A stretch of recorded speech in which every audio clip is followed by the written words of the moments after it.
Hello and welcome to the Zoom room. Johnny Ward standing in for Luke Tarr. But God, where do I start here? Silvestre de Sousa. We had to do a rerun of the whole show because your Derby ride at the last minute, Lone Eagle scratched, and it was only a minor infringement as well. But you seem to have dealt with it with this beautiful equanimity, which is, I suppose, that's just how good of a man you are. But you must be devastated. You must be devastated. Yes, and I'm a little bit heartbroken, and he's a horse. He has done great for me, and today in the declaration of the day, and they said the horse is scope bad. So obviously now I instead riding the race, I'm just gonna sit down and watch. Yeah, and just listening to Martin Mead, he actually did genuinely seem to think this horse, who's well bred for the job, had a chance. Yes, he's by Galileo, so he has every chance.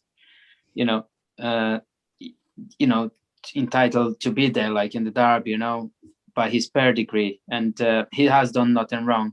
The funny, And has won Group 3 as a 2-year-old, and he has shown a nice performance. Bill Esdale, he dealt with this in a really, really nice mannered manner. Probably better, I think, than I would have dealt with it if my Derby runner were scratched just before declaration time.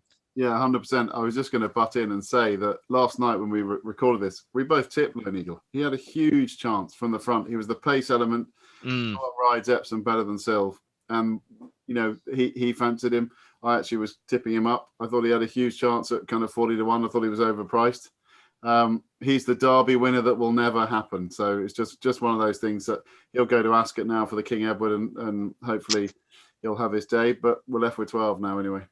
Yeah, listening to Matt Chapman recently, Bill, he described the Derby as a bit like the boat race in the FA Cup in terms of falling luster, which obviously I don't think would have excited Kazoo, the sponsor. But I think it's actually very unfair. I think the Derby is still, the premier race really on the flat calendar. And this year's Derby, Aidan O'Brien is only one runner, which in a strange way I think is almost a good thing. It's the old Derby where a lot of trainers are represented. Frankel actually has 4 runners in the race. I love the makeup of this race. And as a punter, you have a hot favourite that you either back or you take on each way. Yeah, I mean the Derby, it hasn't lost anything for me. I mean, key to the race is, if you were an international or you arrived on this soil for the first time, having never been here before, you'd never race horses around Epsom. It's the most unique of courses, and I think it's the uniqueness of the test and the track that makes the Derby the race it is. And people are quick to crab it, probably because of the dominance of the Aidan O'Brien and Cornwall team, and it's you get, like you do this year, a warm favourite. But there's still magic, and you ask any jockey what race they'd like to win on the flat, the Derby's going to be high on the list. In terms of the draw, Sil, and the race itself, is this one of the most tricky races you're going to ride in terms of Group 1 company? Because it's obviously the track, you're going left and right, camber, so on and so forth. Albeit it's not a big field, but it must be a real test of man and beast. Yeah, it is. Yeah, it's not a big field, and but if anybody wishing to get a ride in the Derby, and when they have a ride, and they just hope to be draw in the middle, because you can't choose where to go. You could go in or you could go out. But when you're the low draw, you have to push yourself out to get to a position to get no traffic and way. But hey, the derbies for me is the Premier League. Every jockey dreaming to ride, every jockey dreaming to win. So I'm I'm on the outside. Just watching, but will be next year. But it's a lovely race, and I think the whole nation is stopped to watch. I was talking to Aidan O'Brien not that long ago about his runners in the race, and he wasn't that flustered about how many he had. He also made the point that he didn't think that tactically it would be a big issue for either of them regarding how it worked out. How do you think it'll work out for Bolshoi Ballet? If you were riding him, how would you ride him? Because he has a lot of pace, but he doesn't look like a mile and a half would be any problem for him. And well, I'll put him in the 4-6. From the draw he is. They're all gonna go to him. So he just have to kick him forward and he's locked in probably 5th or 6th, and I'll give every chance to him from there, But I wouldn't be any further back. Is he your idea of the winner, or what do you like in the race? And well, you cannot tip enough. I think Aidan O'Brien is the man for that. But I really like William Hager's horse, Mohafit. And he produced an extraordinary performance last time, his son of Frankel as well, who just absolutely canters through his races. He did, yeah. He has done nothing wrong. I think he only improved since he's a 3-year-old. So, I think it will be interest. I think that the top 3 horses will be the horses interest for me in the race. And Magic is excuse me, Max Sweeney, Yeah. Jim Bojan's horse, won the Guineas, but he didn't convince me for the Derby. I think he's a good mile. Yeah, I couldn't have Max Sweeney. I don't know what your take on it is, Bill. Like it's one thing stepping up 1.5 miles. It's another thing running in 2 classics over the course of 2 weeks over completely different trips. But mainly his performances on this ground just don't add up. Yeah, that was 100% my take on it. I mean, his 3 runs on decent ground is form 1-1-1, and his 3 runs on soft ground is 1-1-1, and the 3 runs on good ground is any number you like, 9, 8, 5, or 4, I think it is. No, he wouldn't be on my short list. I think Bolshoi Ballet is the obvious one, but we're not going to get rich back in or get much credit for tipping him. But he ticks every box. I think the fact that Aidan's removed all the other runners is actually just removing obstacles to him in the race. He's turned what could have been an 18-runner race into a 12-runner race, and it's probably quite clever to clear the route for Bolshoi Ballet. He's the most likely winner. I thought Southern Lights, Joseph O'Brien's horse, who was kind of denied clear passage in the Derrenstown on a couple of occasions. I thought he could just run well at around 25-1. I thought he might be a value to hit the frame. You often get a funny one hit the frame, but I agree with Sylv that Mo Hafath will run well. He's probably the value each way call at around 7-8-1 Mo Hafath, but I would probably play him, and I'd probably play Southern Lights. Yeah, interesting. And it is interesting that Frankel is so well represented in the race. And Southern Lights definitely not without a chance. Good to see, obviously, the horse who was third, Fernando Vici, perform well and win at Leopardstown, even though the horse that was second at Derrenstown rather let the form down on Wednesday. So it's a fascinating race. And obviously, look out to Star Sports website for the each way angle in the race if you were to take on the favourite. The Whirlpool Dash. This is an interesting race at 3:45 as well. And I guess if you're looking at the race, Sunday Sovereign still is a horse that started off in Ireland. Remember him quite well, and bounced right back to form last time for Tim Easterby. He looks like he's going to have a huge chance at around about the 8 or 10-1 mark.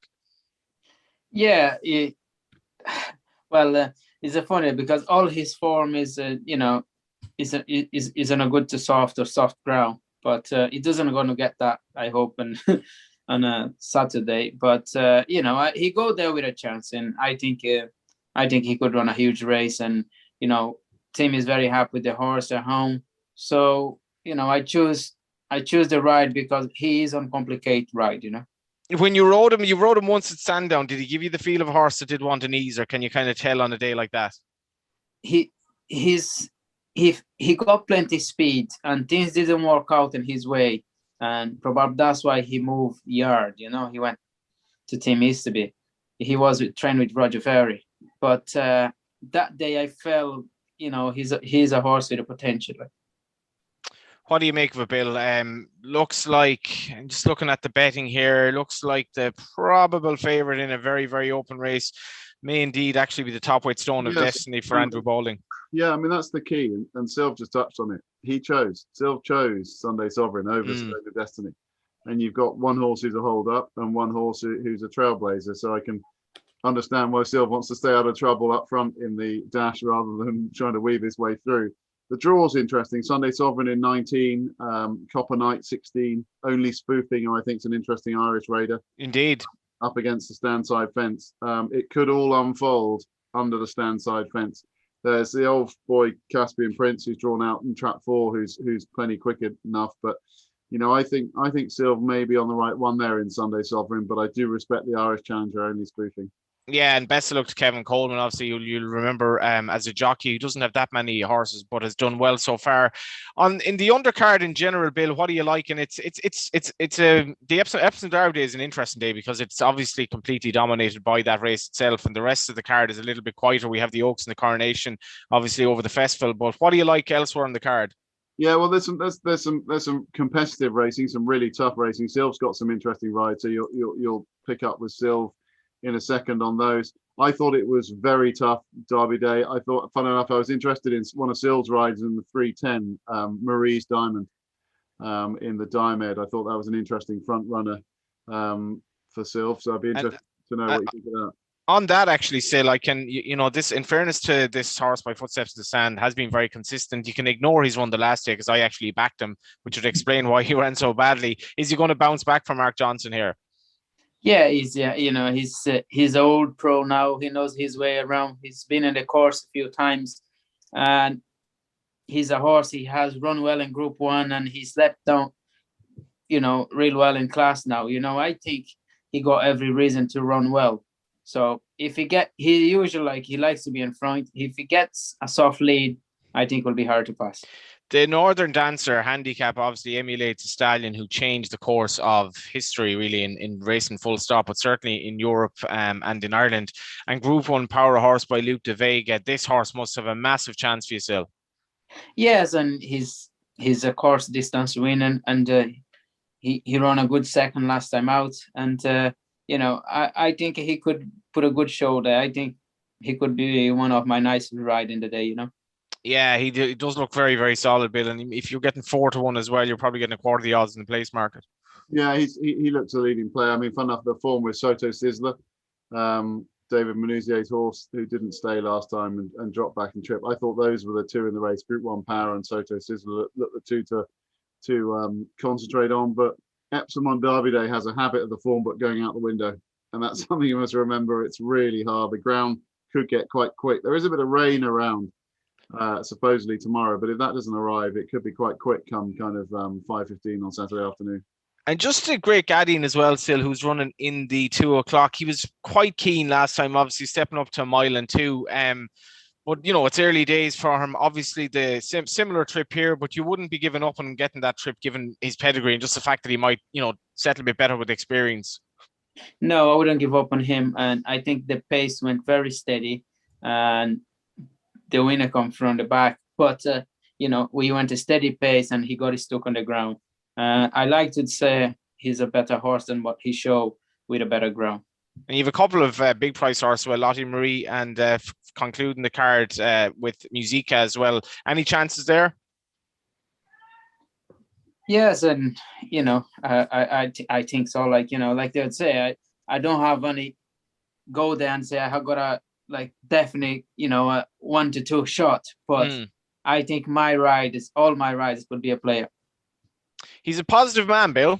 Yeah, he's got a chance. I mean, I've had conversations with Sil separately about Epsom, and the thing about it is that it can often, when the ground gets quick, it can suit front runners, and there's a few of these. If they're positively ridden, they're going to take some catching. And Marie's Diamond, is the one I mentioned before in that 310 race. That's a classic point and shoot kind of ride for Silv, and you've got on paper better horses like Century Dream and Maximal behind him. But if Sil's in a rhythm out front on a horse like Marie's Diamond, it's going to take some stopping. I thought just you asked me about ones I liked in that 2 o'clock race where Silv rides Great Guardian.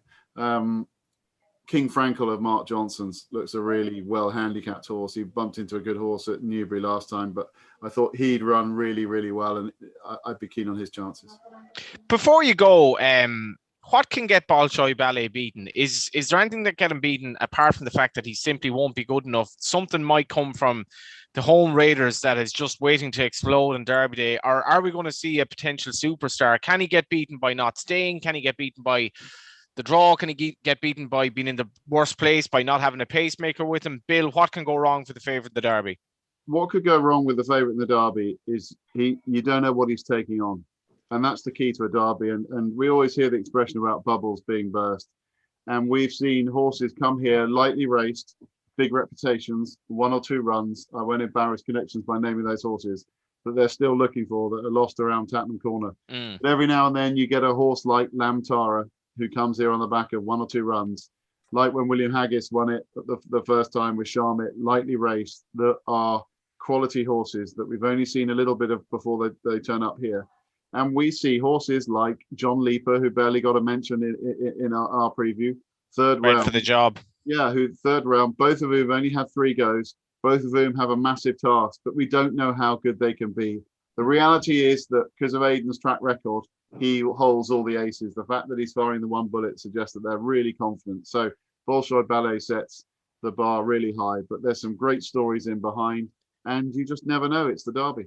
And in fairness to the horse, Sil, from the day he won his maiden at Leopardstown, he has this, and we've seen him at Leopardstown primarily. They sent him to France to give him experience. He has this explosive pace at the end of his races, which was backed up by the times, the last day, the clock in the Derrenstown. And he does look physically, and I suppose the visual impression, he does look a little bit special. He does, and it's no doubt he's a lovely horse. But I think that's why he looks like he got speed and he quicker when they want. So I think that's the reason Aidan O'Brien doesn't have a pacemaker. He don't want a fast race. He wants to give every chance for the horse. We go 1.5 miles, but it's a stiff 1.5 miles. Epsom is not an easy 1.5 miles. So I think Aidan play his own cards in this race, because I cannot see any jockey or any horse would like to be in front in this race. And I think they're gonna be a crawling race, and he will sprint on home. Isn't it just a pity that Lone Eagle isn't running? Oh, that was. I know. That's why I thought could be my day. Do you think? I'm presuming that Gear Up, a horse Silver. I presume that will front run Mark Johnson's horse. I would have thought they'll probably try and front run on that. Yes, one. And he's a lovely horse. He stays well, and it's just like, I hope Ben could make plain use of him to make if he stays, he wins. You have to go like that. Don't worry about the price, because the horse doesn't know his price anyway. So sometimes the jockey's getting confused, looking at the price. Oh, I'm 100 to 1. I got to ride like that. I don't never look the price. I treat every horse the same. And, unfortunately, I'm outside. But if I would be in the race, I would make a proper testing pace, and, the best horse wins. Yeah, the other thing I was just going to say, just on Bolshoi Ballet, is his 3 best runs in his life have come on decent ground. So yes. I think the whole Coolmore team are probably of the opinion that of all of theirs, the fast conditions that we're looking at ahead of the Saturday. Oh, absolutely. The way he moves as well. It's going to be ideal for him. And actually, it might not have been ideal for some of the others in the camp. Mm. And if you move the traffic, you remove the pace, you get a race which is in setup looks as close to the Derrenstown as you can get. He can sit second, third, fourth, wherever he wants to sit, turn in, quicken and go past them. He'll be very hard to crack, but there's always the dream that a horse like the Haggis horse or one of those could be just as good. Well, whatever Matt Chapman said, I still love the Derby. And they say if you have 3 Derby horses, you have none. That hasn't really been the case at all. Winning it with Rags has become not uncommon. But this year, Aidan O'Brien has one runner in the race, could be a superstar. And we're looking for, the next progeny of Galileo that can bring them to the next level, maybe in Coolmore. Maybe he's going to be it if he wins this Derby. But it's going to be a fascinating race. Again, apologies to Silvestre de Sousa for the bad luck that has forced him out of the Kazoo Derby. But have a great weekend, Sil. Thank you so much. And thanks to you, Bill. No, pleasure. Good luck to you too. Yeah, and check out the website for offers over the weekend. And that was Johnny Ward standing in for Luke Tarr. Enjoy the weekend.